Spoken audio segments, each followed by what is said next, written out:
Well, the truth of the matter is that narrative is opaque. The truth is that you can read it a variety of different ways, unless there were parenthetical interpretations along the way by the author, which you certainly don't have in Acts. Luke has a perspective, but what exactly he's trying to convey is a good question. He's supposed to be, on the one hand, an honest historian, so he shows the good, the bad, and the ugly about the early church.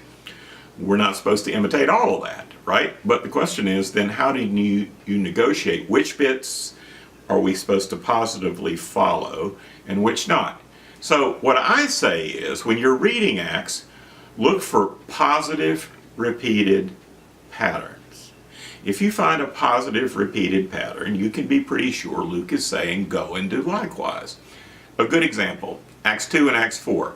He describes the earliest Christian community, and what were they like?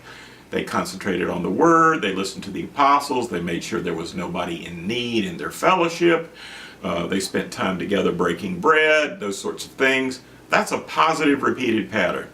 Story of Ananias and Sapphira is not a positive, repeated pattern. A, it's negative, and B, it's not repeated. It's a one-off kind of story. So you can't assume Luke is saying, all right, I want all you church leaders to go around and zap the people that are giving you migraine headaches, right? Nothing like that. So you need to have some finesse to read narrative, and especially a book like Acts, because the focus of Acts is on salvation history, and he's trying to show the church warts, wrinkles, and all. We're not supposed to imitate the warts, wrinkles. We're supposed to look at what are the positive, repeated patterns. How did God interact with these people? The good news is they were just as fallible as we are, and God often has to make mid-course corrections along the way. I mean, even with somebody like Paul. Paul's a missionary, he's working hard, and he wants to go to Bithynia. And then all of a sudden, according to Acts, the Holy Spirit prevents him from going to Bithynia. Now, he was prayed up. He thought he was supposed to be doing missionary work in Bithynia. Holy Spirit says, put on the brakes, son, take a left, go to Ephesus, right?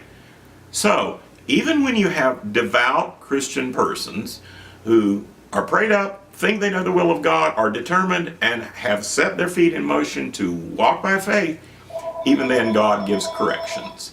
Narrative needs to be read prayerfully and carefully. I better get that.